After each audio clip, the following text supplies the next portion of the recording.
BJP ने 2024 के लिए अपना अभियान तेज कर दिया है। केंद्रीय गृह मंत्री अमित शाह ने बिहार के लखीसराय में रैली की और नीतीश कुमार पर जमकर निशाना साधा। लोगों को संबोधित करने से पहले अमित शाह ने अशोक धाम में पूरे विधि विधान से पूजा की। दूसरी ओर बीजेपी अध्यक्ष जेपी नड्डा ने राजस्थान के भरतपुर में लोगों को संबोधित किया और परिवारवाद को लेकर कांग्रेस पर निशाना साधा। राहुल गांधी मणिपुर दौरे पर है। वो हेलीकॉप्टर से चूरा चांदपुर पहुंचे और राहत कैंपों में रह रहे लोगों से मुलाकात की। राहत कैंप में राहुल गांधी ने बच्चों के साथ भोजन किया। इससे पहले सुरक्षा का हवाला देकर विष्णुपुर में पुलिस ने उनके काफिले को रोक दिया, जिसके बाद राहुल के समर्थक हंगामा करने लगे। बवाल बढ़ा तो पुलिस ने प्रदर्शनकारियों पर आंसू गैस के गोले दागे। हंगामे के बाद राहुल गांधी इम्फाल लौट आए थे, लेकिन बाद में हेलीकॉप्टर से चूरा चांदपुर पहुंचे। विपक्षी एकजुटता वाली अगली बैठक शिमला की जगह अब बेंगलुरु में होगी। इस फैसले का ऐलान एनसीपी प्रमुख शरद पवार ने किया। बैठक का आयोजन 12 की जगह 13 और 14 जुलाई को होगा। शरद पवार ने बीजेपी पर निशाना साधा और कहा कि ये सत्ता में रहे बिना नहीं रह सकते। विपक्षी दलों की पहली एकजुटता बैठक 23 जून को पटना में हुई थी, जिसमें ममता बनर्जी और अरविंद केजरीवाल समेत 6 राज्यों के मुख्यमंत्री शामिल हुए थे। अस्पताल से छुट्टी मिलते ही भीम आर्मी के प्रमुख चंद्रशेखर आजाद ने सीएम योगी पर निशाना साधा और कहा कि यूपी में कानून व्यवस्था बदतर हो गई है। इससे पहले चंद्रशेखर का हाल जानने के लिए कांग्रेस से लेकर समाजवादी पार्टी तक के नेता अस्पताल पहुंचे। बृजभूषण शरण सिंह के खिलाफ मोर्चा खोलने वाले खिलाड़ी बजरंग पुनिया और साक्षी मलिक ने भी अस्पताल पहुंचकर उनका हाल जाना। कल देवबंद में चंद्रशेखर की गाड़ी पर फायरिंग हुई थी, जिसमें एक गोली उन्हें छूकर निकली थी। दिल्ली के मंत्रियों के विभागों में फेरबदल हुआ है। आतिशी को वित्त और राजस्व मंत्रालय की जिम्मेदारी भी दी गई है। अब आतिशी के पास 8 विभाग हो गए हैं। आतिशी और सौरभ भारद्वाज को इसी साल मार्च में कैबिनेट में शामिल किया गया था। तब आतिशी को 6 विभाग दिए गए थे, जिसमें शिक्षा और पीडब्ल्यूडी शामिल है। गुरुवार को दिल्ली सरकार ने उपराज्यपाल वीके सक्सेना पर कैबिनेट में फेरबदल से जुड़ी फाइल रोकने का आरोप लगाया था। मध्य प्रदेश के राजगढ़ में बागेश्वर धाम के पीठाधीश्वर ने अपने भक्तों को जातिवाद छोड़ने की शपथ दिलाई। 3 दिनों से जारी हनुमत कथा के आखिरी दिन उन्होंने लोगों से कहा कि कसम खाओ कि सनातनी कभी भी जातियों में नहीं बटेंगे। बाबा बागेश्वर ने कहा कि अगर हिंदू जातिवाद के चक्कर में पड़ गया तो कोई दूसरा राज करने लगेगा। राजगढ़ ने बाबा बागेश्वर के कार्यक्रम के लिए लोगों का सैलाब नजर आया। रांची में बस स्टैंड में खड़ी 4 बसों में आग लग गई। चारों बस पूरी तरह से जलकर राख हो गई। जब तक फायर ब्रिगेड की गाड़ी मौके पर पहुंचती तब तक बसें पूरी तरह जल चुकी थी। आग लगने की वजह फिलहाल साफ नहीं है, लेकिन आशंका जताई जा रही है कि शॉर्ट सर्किट होने की वजह से आग लगी है। पुलिस बस स्टैंड में लगे सीसीटीवी कैमरे को खंगाल रही है, ताकि ये पता चल सके कि कहीं इसमें शरारती तत्वों का हाथ तो नहीं था। देश के कई हिस्सों में भारी बारिश के बीच उत्तराखंड के चमोली से भूस्खलन की तस्वीरें सामने आई। पहाड़ों से गिरे मलबे ने बद्रीनाथ जाने वाले हाईवे को ठप कर दिया। उधर दिल्ली से लेकर मुंबई तक भारी बारिश हो रही है। दिल्ली में बारिश के बाद कई इलाकों में लोगों को जल जमाव का सामना करना पड़ा। गुजरात और मध्य प्रदेश में भी मॉनसूनी बारिश ने लोगों की मुश्किलें बढ़ा दी है। राजस्थान के कई इलाकों में भी जबरदस्त बारिश हो रही है। अमरनाथ यात्रा के लिए जम्मू से लेकर उधमपुर तक श्रद्धालुओं का जमावड़ा दिखाई दे रहा है। जम्मू के बेस कैंप में लोगों का हुजूम नजर आ रहा है। बाबा बर्फानी की यात्रा के लिए पूरे देश से पहुंच रहे श्रद्धालुओं को RFID टैग दिया जा रहा है। अमरनाथ यात्रा के लिए सुरक्षा के चाक चौबंद इंतजाम किए गए हैं। यात्रा के लिए भक्तों का पहला जत्था कल रवाना किया जाएगा। बाबा बर्फानी के पहले दर्शन 1 जुलाई को होंगे। आज ब्लैक एंड व्हाइट में हम सबसे पहले आपको हिंदुओं के सबसे बड़े तीर्थ स्थलों में से एक केदारनाथ लेकर चलेंगे, जहां क्रूरता की वजह से बड़ी संख्या में घोड़ों और खच्चरों की मौत हो रही है या उनकी स्थिति बहुत दयनीय हो गई है। ये आज का सबसे अलग और चिंताजनक विश्लेषण होगा, जिसमें हम आपको बताएंगे कि क्या किसी जानवर पर अत्याचार करके और तपस्या में काम चोरी करके भगवान का सच्चा आशीर्वाद प्राप्त हो सकता है। और आज हम केदारनाथ में वीडियो बनाने वाले लोगों से ये जरूर कहना चाहेंगे कि अगर सरकार ने मंदिर परिसर में मोबाइल फोन वर्जित कर दिए तो ये देखना बड़ा दिलचस्प होगा कि फिर कितने लोग केदारनाथ जाते हैं। आज इस खबर पर जाने से पहले आपको बताना चाहते हैं कि हमें हमारे दर्शकों ने बड़ी संख्या में ये लिखा और ये फीडबैक दिया कि केदारनाथ में जानवरों पर अत्याचार हो रहे हैं। हमारे बहुत सारे दर्शकों ने सोशल मीडिया पर खुद वीडियो बनाकर पोस्ट किए हैं और कहा है कि इस पर कुछ होना चाहिए, और इसे हम अपना कर्तव्य समझते हैं कि हमारे जो दर्शक हैं हमें जो फीडबैक देते हैं, जो चाहते हैं हमसे, हम जरूर उस पर पहले अपना होमवर्क करें, रिसर्च करें और फिर वो खबर आपके सामने रखें। इसलिए आज आप सबकी डिमांड पर यह खबर आपके सामने पेश है। तो कुछ देर के लिए आप अपनी सीट की पेटी बांध लीजिए, क्योंकि हम आपको केदारनाथ ले जाना चाहते हैं और उस क्रूरता के बारे में बताना चाहते हैं जो बेजुबान जानवरों के खिलाफ हो रही है।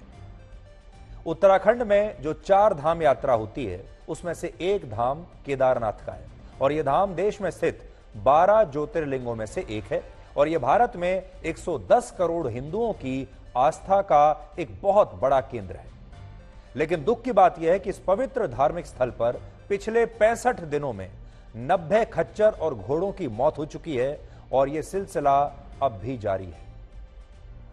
25 अप्रैल को जब केदारनाथ धाम की यात्रा शुरू हुई, तब से लेकर अब तक औसतन हर दिन 1 या उससे ज्यादा खच्चर और घोड़ा केदारनाथ ट्रैक पर चढ़ते हुए दम तोड़ चुका है, और अभी यह यात्रा 14 नवंबर तक चलने वाली है। और इस दौरान केदारनाथ आने वाले श्रद्धालुओं की संख्या इतनी ज्यादा हो चुकी है कि इन मौतों के बारे में बात करने के लिए किसी के पास कोई समय है ही नहीं।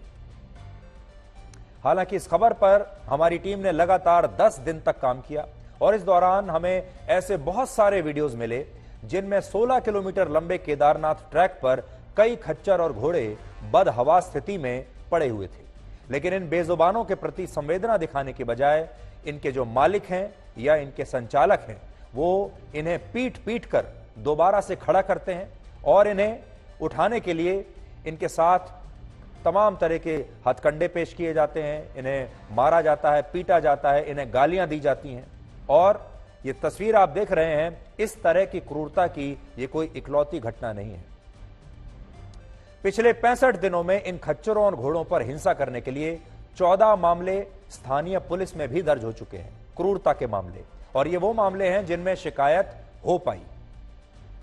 ग्राउंड जीरो पर जब हमने लोगों से बात की तो हमें पता चला कि इस तरह की हिंसक घटनाएं 100 से भी ज्यादा हो सकती हैं, लेकिन अभी बहुत सारे मामले पुलिस में रिपोर्ट ही नहीं हो पाते। और जैसा हमने आपको कहा, ये बेजुबान जानवर है, ये बोल नहीं सकता, ये आपको बता नहीं सकता कि उसे कितना दर्द है। वो अपनी शिकायत पुलिस थाने में जाकर लिखवा नहीं सकता। किसी इंसान के साथ अगर ऐसा हुआ होता तो अब तक वो इंसान शोर मचा चुका होता, मानव अधिकारों की बात कर चुका होता, और कुछ नहीं तो पुलिस स्टेशन में जाकर रिपोर्ट लिखवा चुका होता। लेकिन ये जो बेजुबान जानवर हैं, ये आखिर कहां जाएं? ये ना तो आपको कुछ बता सकते हैं और ना ही अपनी शिकायत दर्ज करा सकते हैं। इसलिए आज इनकी आवाज हम उठा रहे हैं। इस साल की केदारनाथ यात्रा के लिए कुल 7000 खच्चर और घोड़ों का रजिस्ट्रेशन हुआ है, जिनमें 1000 खच्चर और घोड़े वो हैं जिनके जरिए सामान की ढुलाई होती है। तो 6000 लोग वो खच्चर और घोड़े वो हैं जिन पर लोग चढ़कर जाते हैं, और 1000 वो जो सामान ढुलाई के लिए हैं, उन पर सामान लाद कर ले जाया जाता है।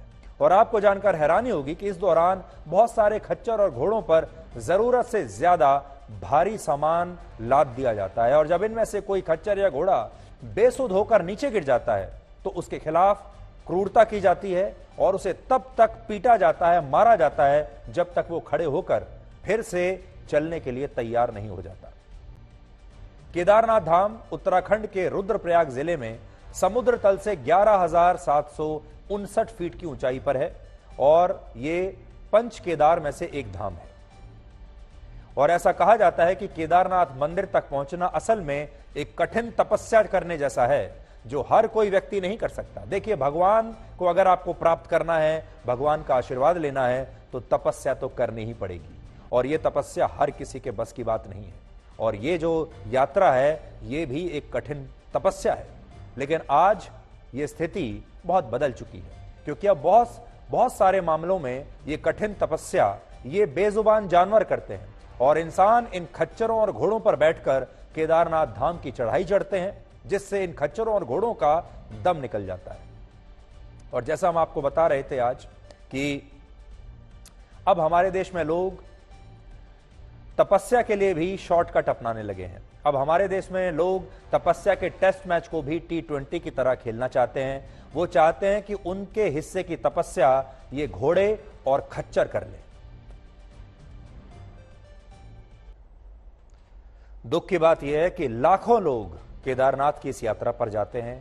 उन लोगों के सामने इन जानवरों पर, बेजुबान जानवरों पर ऐसे ही हर रोज अत्याचार होता है, लेकिन ये लोग ना तो कभी इसके बारे में बात करते हैं, ना इसके खिलाफ बोलते हैं, ना इन घोड़ों के मालिकों से कुछ कहते हैं, बल्कि बहुत सारे लोग तो इन्हीं बेजुबान कमजोर जानवरों की पीठ पर बैठकर केदारनाथ धाम तक जाते हैं। अगर ये घोड़े बीच में गिर भी जाते हैं तो भी लोग इंतजार करते हैं कि ये दोबारा खड़े हों और वो दोबारा इनके ऊपर बैठकर केदारनाथ धाम तक जाएं।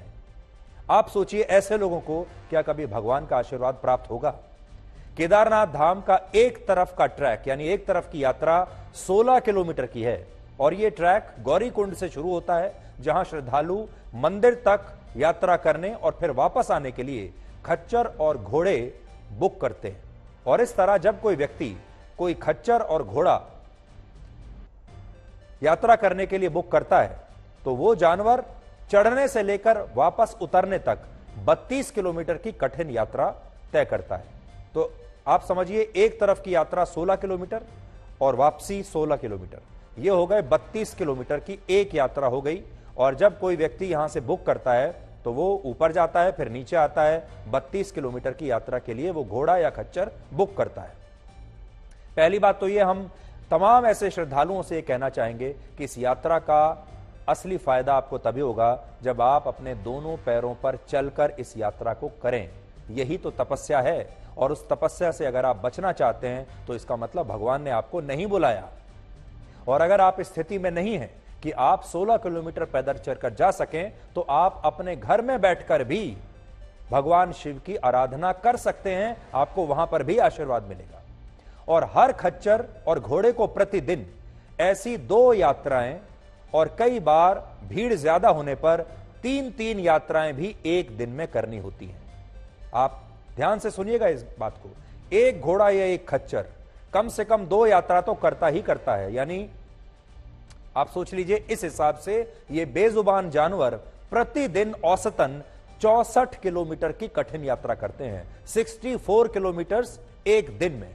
और इस दौरान इन जानवरों को इतना थका दिया जाता है कि कई बार वो बेहोश होकर गिर जाते हैं। आरोप है कि बहुत सारे संचालक इन खच्चर और घोड़ों को ठीक से खाने पीने के लिए भी कुछ नहीं देते, इसलिए ये घोड़े कमजोर होते चले जाते हैं और निर्बल होते चले जाते हैं। और कई बार 64 किलोमीटर एक दिन में, और कई बार उससे भी ज्यादा एक दिन में इन्हें चढ़ना पड़ता है, भारी वजन के साथ। सोचिए कितना बड़ा विरोधाभास है कि इंसानों ने इस अत्याचार से बचने के लिए खुद के लिए तो बहुत सारे श्रम कानून बना लिए, जिन्हें हम लेबर राइट्स कहते हैं, ह्यूमन राइट्स कहते हैं। अपने लिए इंसान ने सब कुछ बना लिया कि ये हमारे ह्यूमन राइट्स हैं, ये हमारे मजदूरों के राइट्स हैं, हमें इतना पैसा मिलना चाहिए, हमें वीकली ऑफ मिलना चाहिए, 8 घंटे से ज्यादा काम नहीं करेंगे। ये सारे इंसानों ने अपने लिए नियम बनाए हैं, जिसकी वजह से उन्होंने ये इंश्योर किया कि इंसानों का शोषण ना हो पाए। लेकिन जब इन्हीं इंसानों द्वारा बेजुबान जानवरों का ऐसे शोषण होता है, तब कोई कानून की बात नहीं करता। हमारे देश में जानवरों के भी कई अधिकार हैं, लेकिन इन अधिकारों की किसी को ना तो कोई चिंता है और ना ही किसी को इनके बारे में जानकारी है, क्योंकि जानवर बोलकर अपने अधिकारों को इंसानों से मांग नहीं सकता। इन जानवरों की बस एक ही गलती है कि ये बोलकर अपने अधिकार मांग नहीं सकते, और इसलिए इंसान इसी कमजोरी का फायदा उठाते हैं और इन जानवरों पर इसी तरह अत्याचार करते करते चले जाते हैं। अब मैं बड़ी स्क्रीन पर आपको कुछ आंकड़े दिखाना चाहता हूं और इन आंकड़ों को ध्यान से देखिएगा। केदारनाथ यात्रा को भारत की सबसे मुश्किल धार्मिक यात्राओं में से एक माना जाता है, और इन तस्वीरों में आप देख सकते हैं कि पहले कितने कष्ट उठाकर केदारनाथ धाम की यात्रा की जाती थी। आज आपके लिए कुछ पुरानी तस्वीरें निकालकर लाए हैं जो केदारनाथ यात्रा की ही हैं। पहले ये केदारनाथ यात्रा कुछ इस प्रकार से हुआ करती थी, और बहुत सारे लोग इस यात्रा के दौरान दम तोड़ दिया करते थे। वर्ष 1995 में हमारे देश में 75,000 लोग भी पूरे साल में केदारनाथ धाम की यात्रा नहीं कर पाते थे। आंकड़े देखिए आप, और इसकी एक बड़ी वजह यह थी, तब केदारनाथ में इतनी सुविधाएं थी ही नहीं और लोगों को इससे भी मुश्किल छोटी छोटी पगडंडियों से चढ़ाई करके केदारनाथ मंदिर तक पहुंचना होता था। लेकिन जैसे जैसे इस यात्रा के दौरान सुविधाएं बढ़ती चली गईं, वैसे वैसे केदारनाथ मंदिर जाने वाले श्रद्धालुओं की संख्या में वृद्धि होती चली गई। और वृद्धि कैसे हुई देखिए। 1997 से शुरू करते हैं। वर्ष 1997 में सिर्फ 61,000 लोगों ने केदारनाथ की यात्रा की थी। यहां आप देख लीजिए कितने कम लोग हैं। लेकिन वर्ष 2005 में यह संख्या 3,90,000 पहुंच गई यहां। और फिर उसके बाद 2012 में 5.5 लाख हो गई और 2018 में 7,32,000 लोग यहां देखिए केदारनाथ धाम तक गए। और 2019 में 10 लाख लोग और 2022 में 15 लाख लोग केदारनाथ धाम गए। और इस साल सिर्फ 65 दिनों में 10,30,000 लोग केदारनाथ मंदिर की यात्रा कर चुके हैं, दर्शन कर चुके हैं। और नवंबर के महीने तक यह संख्या शायद 20 लाख से भी ज्यादा हो सकती है। यानी इस बार 2023 में यह नया रिकॉर्ड बनेगा। कहां 1997 में 61,000 लोग जाते थे और अब 2023 में आप समझ लीजिए लगभग 20 लाख लोग जाएंगे। अब इस यात्रियों की बढ़ती संख्या को देखकर आप क्या कहेंगे? क्या हमारे देश में अचानक लोगों के मन में भगवान के प्रति श्रद्धा बढ़ गई है या फिर सुविधाएं बढ़ गई हैं? तो सोचिए ऐसा क्यों हो रहा है कि जो केदारनाथ यात्रा पहले कुछ हजार लोग कर पाते थे, अब वहां लाखों लोग पहुंच रहे हैं। तो इसका कारण सिर्फ श्रद्धा नहीं है, बल्कि इसका कारण सुविधा भी है। तो श्रद्धा और सुविधा। आज की तारीख में आप हर तरीके से केदारनाथ की यात्रा कर सकते हैं। इतनी सारी सुविधाएं हो गई हैं। पहले वो लोग जाते थे जिनके मन में सच्ची श्रद्धा होती थी, चाहे उनकी जान चली जाए, वो पैदल जाते थे क्योंकि श्रद्धा थी, सच्चा आशीर्वाद पाना चाहते थे भगवान से। लेकिन अब श्रद्धा हो या ना हो, लेकिन लोग तब भी जा रहे हैं। श्रद्धा हो या ना हो, लेकिन सुविधाएं इतनी हैं कि सभी लोग केदारनाथ जाना चाहते हैं, अपनी फोटो खींचना चाहते हैं, वीडियो बनाना चाहते हैं, रील बनाना चाहते हैं, यूट्यूब पर डालना चाहते हैं और उसके लाइक्स लेना चाहते हैं। आप आज पैदल भी जा सकते हैं क्योंकि अब ट्रैकिंग के रास्ते को चलने लायक बहुत अच्छा रास्ता बना दिया गया है। आप खच्चर और घोड़ों पर बैठकर भी केदारनाथ मंदिर पहुंच सकते हैं और आप अब हेलीकॉप्टर के जरिए भी ये यात्रा कर सकते हैं और इसका खर्च भी कुछ ज्यादा नहीं है। हमारे देश में ज्यादातर लोग इसे अफोर्ड कर सकते हैं। हेलीकॉप्टर से केदारनाथ धाम आने जाने का खर्च 5,500 से 7,500 प्रति व्यक्ति है और खच्चर और घोड़ों से आने जाने का खर्च भी लगभग 5,000 रुपए है। और आपको जानकर हैरानी होगी कि खच्चर और घोड़ों से होने वाली कमाई हेलीकॉप्टर सेवा से भी ज्यादा है। देखिए, यह मैंने आपके लिए बताया कि लगभग हेलीकॉप्टर में क्या पैसा लगता है, घोड़े या खच्चर में क्या पैसा लगता है और कैसे आप वहां जा सकते हैं। केदारनाथ में हेलीकॉप्टर संचालकों का इस साल का जो रेवेन्यू है वो 56 करोड़ है। यानी जितने भी हेलीकॉप्टरों के संचालक हैं, जो कंपनियां हैं, इस साल उन्होंने 56 करोड़ रुपए का बिजनेस किया है हेलीकॉप्टर के जरिए। जबकि खच्चर और घोड़ों से यात्रा कराने वाले संचालक पिछले 65 दिन में 82 करोड़ रुपए कमा चुके हैं। इससे यह पता चलता है कि ये बेजुबान जानवर खच्चर और घोड़े ये हेलीकॉप्टरों से ज्यादा पैसा कमाकर अपने मालिकों को दे रहे हैं। हेलीकॉप्टर वालों ने 56 करोड़ कमाए हैं और खच्चर और घोड़े वालों ने अब तक 80 करोड़ कमा लिए। और पिछले साल पूरे साल का जो रेवेन्यू था यह 101 करोड़ रुपए था।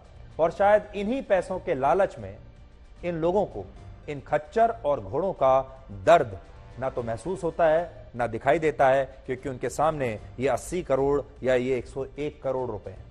लेकिन आज हमारा सवाल ये है कि जो लोग केदारनाथ की यात्रा पर जाते हैं वो तो इस क्रूरता को देख सकते हैं, उनकी आंखें तो खुली हुई हैं, वो लोग क्यों चुप बैठे हैं? केदारनाथ में इस समय भारी बारिश हो रही है जिसकी वजह से वहां पहाड़ों के दरकने की बहुत घटनाएं हो चुकी हैं। और ऐसी ही एक घटना में केदारनाथ यात्रा के दौरान पहाड़ से अचानक झरना बहने लगा, लेकिन इस दौरान यात्रा करने वाले ये लोग तब भी रुके नहीं। तस्वीर देखिए आप, ये अचानक से एक झरना रास्ते में आ गया है और लोग अब भी रुकने के लिए तैयार नहीं हैं। लोग फिर भी चलते रहे और अभी भी बड़ी संख्या में लोग केदारनाथ पहुंच रहे हैं। केदारनाथ में जो सुविधाएं और वहां जो इंफ्रास्ट्रक्चर है वो बहुत ही सीमित है, वो लाखों लोगों के लिए बना ही नहीं है और इस बात को बहुत सारे लोग अब भी समझ नहीं पा रहे हैं। आज बहुत सारे युवा गोवा की तरह अपने दोस्तों के साथ केदारनाथ जाने का प्लान बनाते हैं और इन यात्राओं का मकसद केदारनाथ मंदिर में पूजा करना कम और सोशल मीडिया पर मंदिर के दौरान मंदिर के बाहर खड़े होकर पोस्ट करना ज्यादा होता है। यानी पूजा से बात अब सोशल मीडिया पोस्ट पर आ गई है। पूजा हो या ना हो, आशीर्वाद मिले या ना मिले, लेकिन वीडियो जरूर बनना चाहिए और जो आशीर्वाद है वो वीडियो को मिले लाइक्स के रूप में ये लोग स्वीकार कर लेते हैं। और आज केदारनाथ मंदिर जाकर पहाड़ों के बीच इस पवित्र स्थल पर रील्स बनाने की, वीडियोस बनाने की एक होड़ लगी हुई है और अब बहुत सारे लोगों को भगवान केदार का आशीर्वाद नहीं बल्कि केदारनाथ धाम की रील्स पर ढेर सारे लाइक्स और व्यूज का आशीर्वाद चाहिए। आज यूट्यूबर्स, सोशल मीडिया इन्फ्लुएंसर्स और बहुत सारी संख्या में युवा केदारनाथ की यात्रा रील्स बनाने के लिए करते हैं और आपको जानकर हैरानी होगी, अकेले इंस्टाग्राम पर आज मैं चेक कर रहा था, अकेले इंस्टाग्राम पर लगभग 1 करोड़ से ज्यादा पोस्ट केदारनाथ मंदिर और केदारनाथ यात्रा पर हो चुकी है और इनमें से कुछ पोस्ट आज हमने आपके लिए भी निकाली हैं, आप खुद देखिए। क्या आपको लगता है कि हमारे देश के युवाओं में अचानक से भगवान केदारनाथ को लेकर, भगवान केदार को लेकर, भगवान शिव को लेकर अचानक से इतनी ज्यादा श्रद्धा पैदा हो गई है? क्या हमारे जो यूथ हैं, हमारी ये पीढ़ी है युवाओं की, ये अचानक से बहुत ज्यादा धार्मिक हो गई है? क्या ये पीढ़ी अचानक से इतने ज्यादा मंदिरों के दर्शन करने लगी है? क्या ये अचानक श्रद्धालु हो गए हैं? क्या ये अपने बाकी के जीवन में भी भगवान को इतना ही याद करते हैं? क्या दिन रात भगवान की पूजा करते हैं? अगर ऐसा होता तो बहुत ही अच्छा होता, लेकिन आज एक सवाल हम तमाम लोगों के सामने रखना चाहते हैं। कल्पना कीजिए कि सरकार अगर केदारनाथ धाम के इस मंदिर में मोबाइल फोन ले जाना वर्जित कर दे, वीडियो बनाना वर्जित कर दें, रील बनाना वर्जित कर दें, तब आप देखिएगा इनमें से कितने लोग केदारनाथ धाम की यात्रा पर जाते हैं। यह सच्ची अग्नि परीक्षा होगी। केदारनाथ धाम की यात्रा के दौरान खच्चर और घोड़ों पर होने वाली इस क्रूरता को रोकने और इन बेजुबान जानवरों के इलाज के लिए पशुपालन विभाग की विशेष टीम और 7 डॉक्टर्स केदारनाथ धाम में हमेशा तैनात रहते हैं। लेकिन इसके बावजूद श्रद्धालुओं की भीड़ की वजह से कुछ संचालक, कुछ घोड़ों के मालिक अपनी मनमानी करते हैं और इस पर आज हमने आपके लिए एक ग्राउंड रिपोर्ट तैयार की है जो आपको केदारनाथ में बेजुबान जानवरों पर होने वाली क्रूरता के बारे में बताएगी।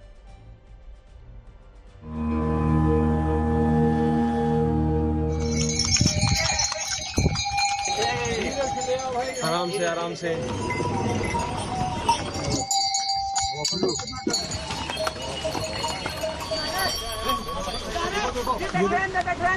भाई बैठ रहा, मार मत।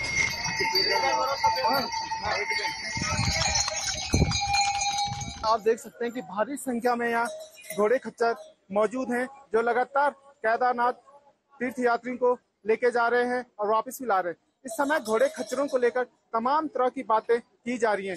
सबसे बड़ा आरोप यह लगाया जा रहा है कि जो घोड़े खच्चर पैदल मार्ग पर संचालित हो रहे हैं वह पशु क्रूरता कर रहे हैं। इसको ही मार रहा है। Oh shit, holy shit.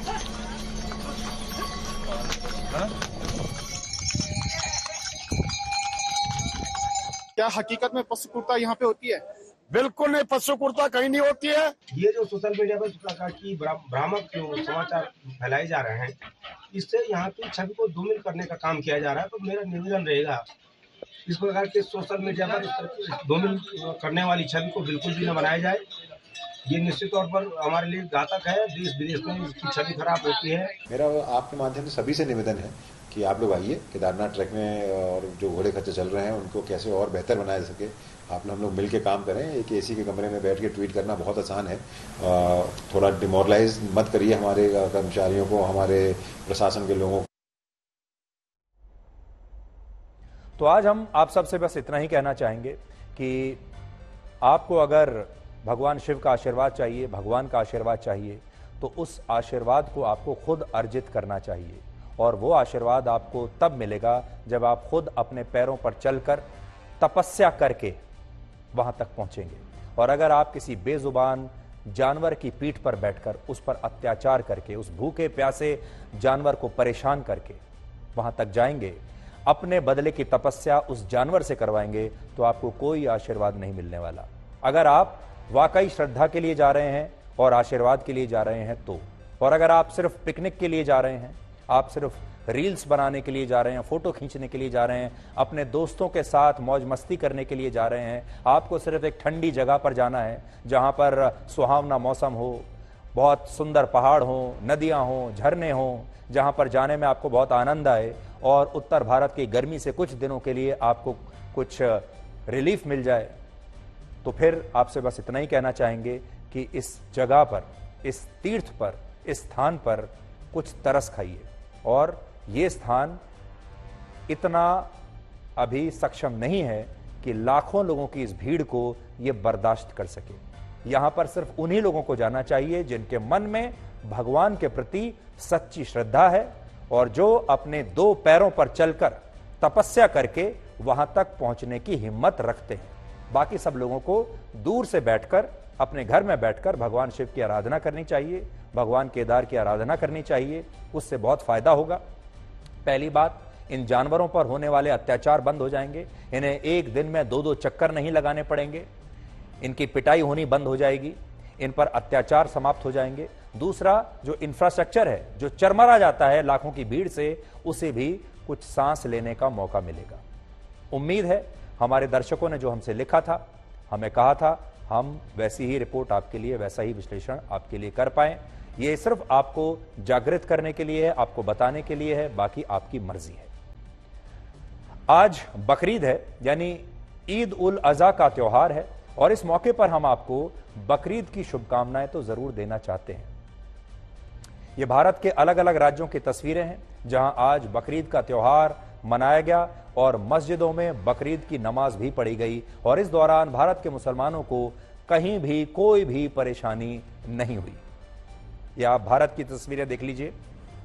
ये वो भारत है जिसके धर्मनिरपेक्षता पर अक्सर पश्चिमी देश सवाल उठाते हैं, एनजीओ सवाल उठाते हैं, हमारे अपने देश के लोग सवाल उठाते हैं। आज उसी धर्मनिरपेक्षता की इससे ज्यादा खूबसूरत तस्वीर मुझे नहीं लगता और कहीं हो सकती है और दुनिया के किसी और देश में आपको इस तरह की तस्वीर देखने को नहीं मिलेगी। हो सकता है जो देश इस्लामिक देश हैं उनमें जरूर आपको ऐसी तस्वीरें देखने को मिलेंगी, क्योंकि वहां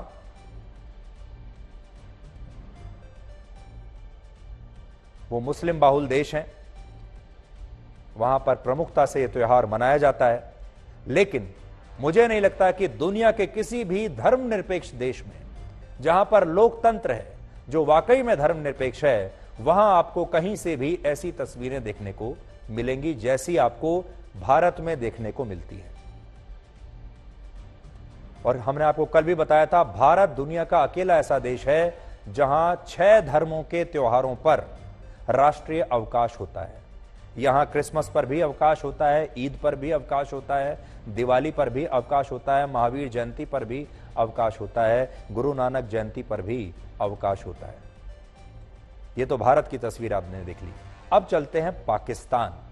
पाकिस्तान में आज बकरीद के दिन भी वैसी तस्वीरें नहीं थी जैसी आज आपको यहां देखने को मिली, क्योंकि वहां आज की जो बकरीद थी वो कोई बहुत ज्यादा अच्छे से नहीं मनाई जा सकी, क्योंकि पाकिस्तान के कराची शहर में बकरीद पर बकरों की ही लूट होने लगी, बकरों की चोरियां होने लगी और चोरी और लूट की वजह से पुलिस को अलग अलग इलाकों में अब वहां पर अपनी विशेष टीम तैनात करनी पड़ रही है।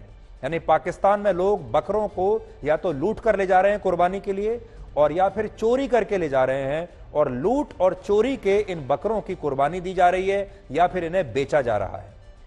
और पाकिस्तान के लाहौर और दूसरे शहरों में भी बकरों की चोरी हो रही है और वहां पर लूट की कई घटनाएं हुई हैं। पाकिस्तान में महंगाई की वजह से वहां बकरों की कीमतें 50,000 रुपए से लेकर 1 लाख रुपए तक है, जिसकी वजह से बहुत सारे लोग बकरों की या तो चोरी कर रहे हैं या फिर उन्हें दिन दहाड़े बंदूक दिखाकर लोगों की गाड़ियों से लूटा जा रहा है। और एक और बात, आज पाकिस्तान के ज्यादातर बड़े शहरों और यहां तक कि इस्लामाबाद, लाहौर और कराची जैसे शहरों की भी एटीएम मशीनों में बकरीद के मौके पर कैश खत्म हो गया। और पाकिस्तान एक ऐसा देश है जहां कैश में सबसे ज्यादा खरीदारी होती है, लेकिन ज्यादातर एटीएम मशीन्स में पैसा था ही नहीं। भारत की तरह पाकिस्तान में यूपीआई का इतना इस्तेमाल नहीं होता, इसलिए एटीएम मशीनों में कैश खत्म होने से पाकिस्तान के मुसलमान बकरीद पर काफी परेशान रहे, जबकि भारत के मुसलमानों को आज इस तरह की कोई परेशानी देखने को नहीं मिली। इस कंगाली के बीच पाकिस्तान में पूर्व क्रिकेटर शाहिद अफरीदी द्वारा खरीदा गया एक बैल बहुत चर्चा में आज बना रहा। यह बैल शाहिद अफरीदी के एनजीओ ने उन लोगों के लिए खरीदा था जो गरीब हैं और इस वजह से किसी जानवर की कुर्बानी नहीं दे सकते। और ये जो बैल है, ये एक दुर्लभ प्रजाति का बैल था जो पाकिस्तानी रुपयों में 4 करोड़ रुपए में खरीदा गया था। तो अगर आपको 4 करोड़ रुपए का बैल देखना है और उस बैल की कुर्बानी देखनी है तो आप देखिए। तो पाकिस्तानी रुपयों में 4 करोड़ का यह बैल है। कितना खूबसूरत जानवर था। दुर्भाग्य यह है कि इस जानवर को, इस बैल को, इतने खूबसूरत बैल को यह नहीं पता कि ये इसका आखिरी दिन है, ये इसके जीवन के आखिरी कुछ पल हैं और ये खुद नहीं जानता कि अब ये बस मरने ही वाला है, इसकी हत्या बस होने ही वाली है। कल्पना कीजिए आप ऑपरेशन थिएटर में हैं और आपकी सर्जरी करने वाले डॉक्टर ने डॉक्टर की यूनिफॉर्म की बजाय एक हिजाब पहन रखा है, तो आप शायद बहुत हैरान हो जाएंगे।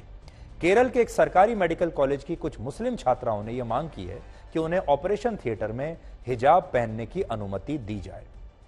यह पूरा मामला केरल के तिरुवनंतपुरम गवर्नमेंट मेडिकल कॉलेज का है, जहां एमबीबीएस की पढ़ाई करने वाली 7 मुस्लिम छात्राओं ने कॉलेज के प्रिंसिपल को चिट्ठी लिखकर ऑपरेशन थिएटर में हिजाब पहनने की मांग की है।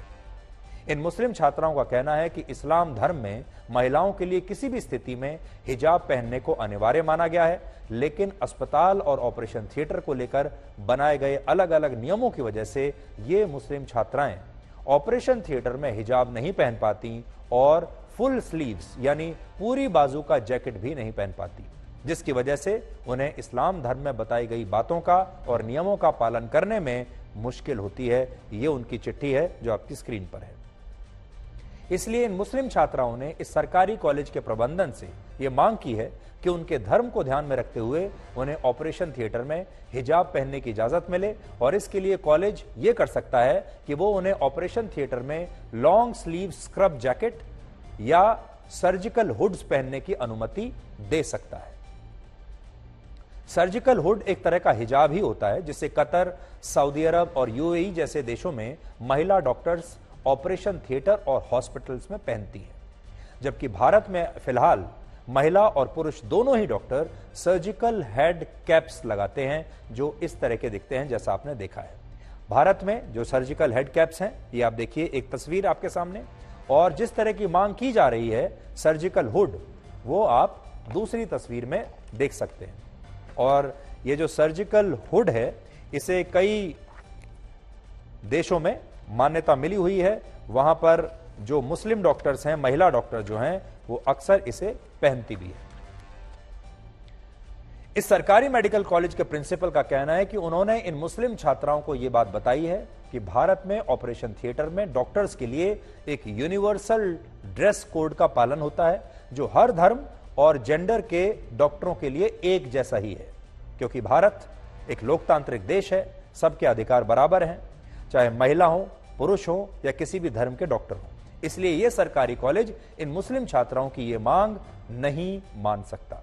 हालांकि मुस्लिम छात्राओं की मांग को देखते हुए इस कॉलेज के प्रिंसिपल ने एक कमेटी बनाने की बात कही है जो इस पर विचार करने के साथ साथ राज्य के दूसरे मेडिकल कॉलेजेस और डॉक्टरों की एसोसिएशन से भी इसके बारे में बात करेगी, और हो सकता है कि यह मामला सरकार तक भी जाए और फिर भारत की अदालतों में भी जाए और होते होते यहां दिल्ली की सुप्रीम कोर्ट तक भी आ जाए।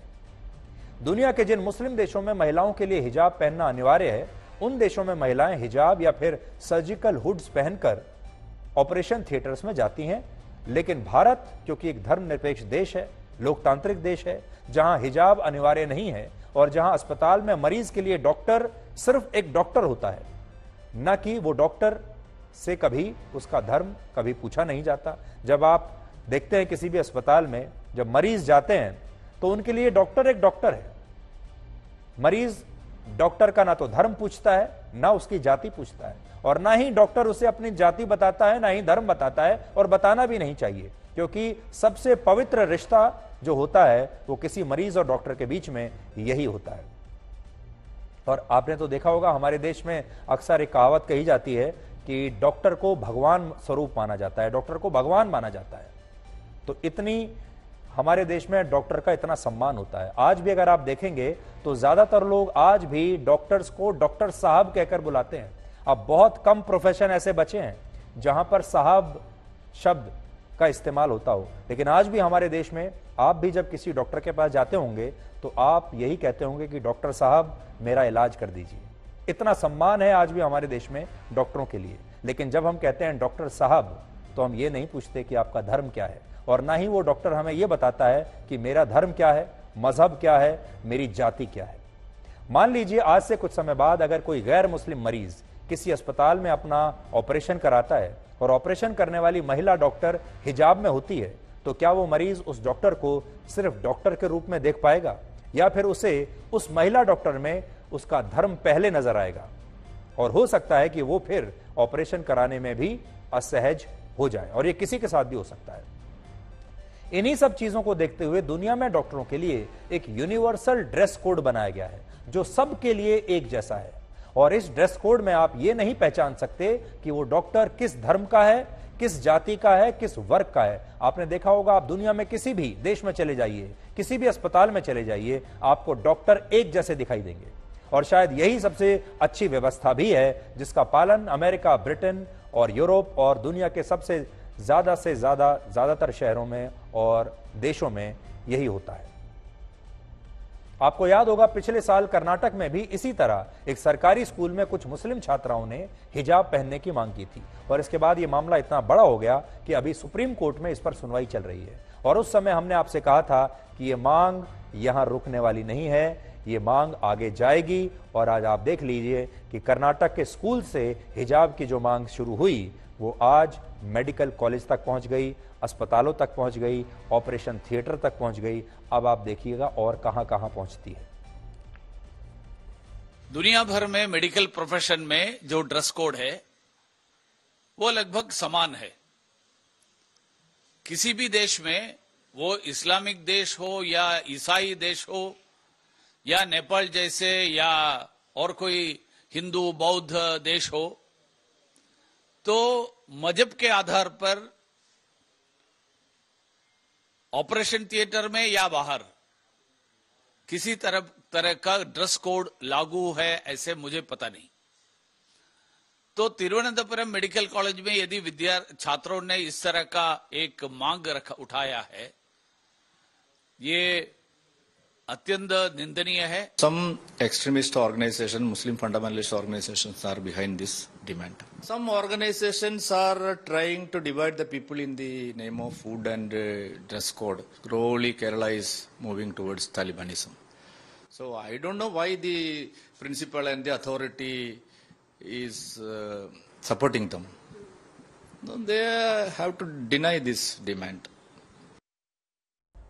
अब आपको राजस्थान के कोटा शहर में लेकर चलते हैं, जहां पिछले 24 घंटों में 2 छात्रों ने आत्महत्या की है।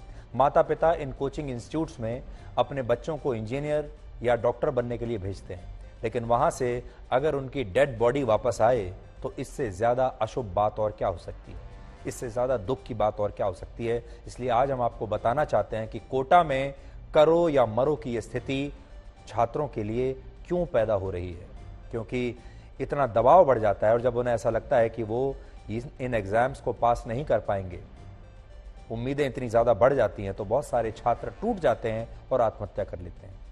कोटा में पिछले 24 घंटे में जिन 2 छात्रों ने आत्महत्या की है, उनमें एक छात्र का नाम है मेहुल जो 18 साल का था, और दूसरा छात्र जो जिसका नाम है आदित्य, वो सिर्फ 17 साल का था।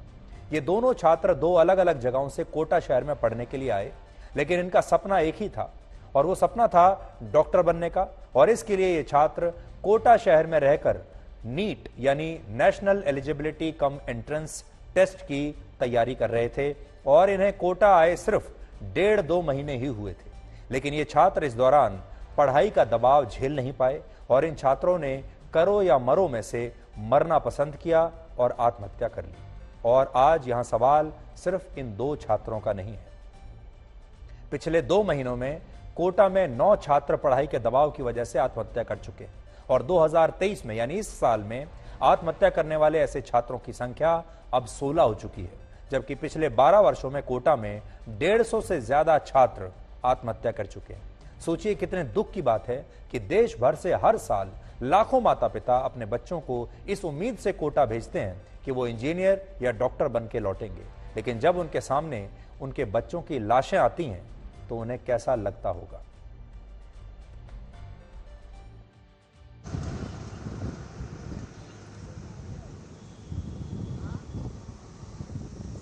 बच्चा मेरा ऐसा लग नहीं रहा था कि जो कि तनाव उड़े या फांसी लगा ले। अब प्रशासन का काम है, जो सही लगे वो करे। अगर तनाव रहता तो हमसे कहता या कुछ चीज का या बताता कि मेरा मन नहीं लग रहा है पढ़ाई में, ऐसे वैसे, और कह रहा था इतना नंबर आया और बढ़ाकर लाएंगे। स्ट्रेस ज्यादा लेते हैं और क्या, और तो कुछ नहीं होगा बस। और पेरेंट्स एक्सपेक्टेशन जो होती है वो ज्यादा होती है, तो उससे भी बच्चे थोड़ा स्ट्रेस में आ जाते हैं, जिसकी वजह से वो सुसाइड वगैरह ये सब जो बेकार के होते हैं वो सब जो कदमें होते हैं वो सब उठा लेते हैं। जो जिस स्कोप में आए उसमें कंपटीशन लेवल सबसे हाई होता है, सबसे हाई इसका कंपटीशन लेवल है, तो वो भी सबसे बड़ा कारण है।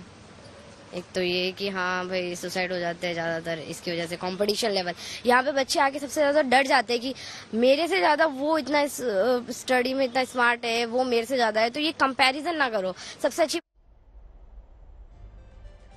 भारत में कोटा को सपनों का शहर कहा जाता है, लेकिन जब कोई छात्र मेडिकल या इंजीनियरिंग कॉलेज में एडमिशन का सपना लेकर यहां पहुंचता है तो उस पर सिर्फ करियर का बोझ नहीं होता, बल्कि उस छात्र के ऊपर अपने माता पिता की उम्मीदों को पूरा करने का भी एक बहुत बड़ा बोझ होता है। और बहुत से छात्र इसी बोझ को सह नहीं पाते और कुछ करने की जगह मरने के बारे में सोचने लगते हैं, क्योंकि वापस जाना विकल्प नहीं है।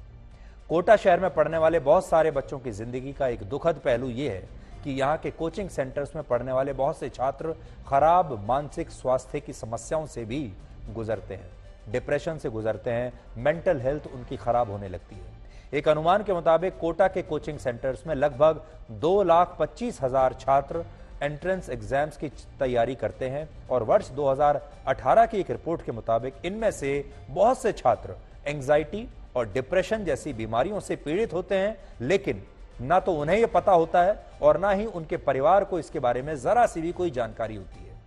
हालांकि अब राजस्थान सरकार इन कोचिंग सेंटर्स को रेगुलेट करना चाहती है और वो इसके लिए एक बिल लेकर आने वाली है। ऐसा माना जा रहा है कि इस बिल के आने के बाद कोचिंग सेंटर्स की मनमानी पर भी लगाम लगेगी और वो छात्रों पर ज्यादा दबाव नहीं बना सकेंगे। लेकिन सिर्फ इतना ही काफी नहीं है, यह भी जरूरी है कि जिन इंजीनियरिंग और मेडिकल के एंट्रेंस एग्जाम्स की तैयारी करने छात्र कोटा आते हैं पूरे देश भर से, उन परीक्षाओं के पैटर्न में भी बदलाव के बारे में अब हमें विचार करना चाहिए और इसके लिए इन परीक्षाओं को आयोजित करने वाली संस्थाओं को भी सोचना चाहिए कि क्या इन परीक्षाओं के पैटर्न की वजह से छात्रों पर अतिरिक्त दबाव तो नहीं बढ़ रहा और कहीं ये इन छात्रों की असमय होने वाली मौत का कारण तो नहीं बन रहा।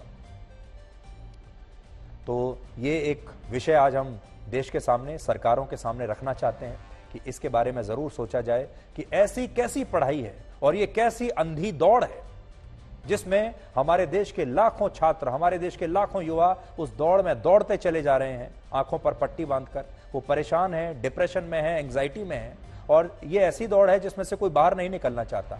मर जाएंगे लेकिन दौड़ते रहेंगे और परिवार पीछे से और ज्यादा अतिरिक्त दबाव डालते हैं। और दूसरा, हमारा जो पूरा एजुकेशन का सिस्टम है वो भी ऐसा ही है। तो इसके बारे में सरकार को, माता पिता को और इन कोचिंग इंस्टीट्यूट्स को, तीनों को सोचना चाहिए। लेकिन सबसे पहले तो माता पिता को सोचना होगा कि वो बच्चों पर इतना दबाव ना डालें कि नौबत यहां तक आ जाए।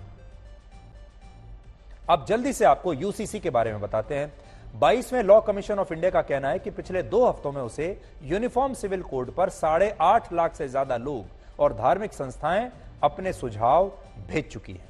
और अगर आप भी इस मुद्दे पर भारत के लॉ कमीशन को अपनी कोई राय बताना चाहते हैं तो आप 14 जुलाई से पहले इस URL पर जाकर इस ईमेल आईडी पर अपना सुझाव भेज सकते हैं। इन सभी सुझावों के आधार पर लॉ कमीशन ऑफ इंडिया एक रिपोर्ट तैयार करेगा और अगर इस रिपोर्ट में समान नागरिक संहिता को लागू करने की सिफारिश होती है तो फिर यह मुमकिन है कि सरकार इस पर एक कानून ले आए जिसे संसद के दोनों सदनों यानी लोकसभा और राज्यसभा में उसे पास कराना होगा और इस मामले में सुप्रीम कोर्ट भी कोई दखल नहीं देगा, क्योंकि इसी साल 29 मार्च को सुप्रीम कोर्ट ने एक याचिका खारिज करते हुए कहा था कि यूनिफॉर्म सिविल कोड को लागू करने का काम संसद का है, सुप्रीम कोर्ट का नहीं। इसलिए अगर कानून आया तो सुप्रीम कोर्ट इसमें कोई हस्तक्षेप नहीं करेगा। भारत में 79.8% हिंदू, 1.8% सिख, 0.7% बौद्ध और 0.4% जैन धर्म के लोग अभी एक कानून के दायरे में आते हैं। यानी भारत की 83% आबादी एक कानून के दायरे में, सिविल लॉज के दायरे में, लेकिन 16.5% आबादी के अपने पर्सनल लॉज हैं, जिनमें 14.2% मुस्लिम, 2.3% ईसाई, 0.004% पारसी और 0.0004% यहूदी धर्म के लोगों के अपने पर्सनल लॉज हैं।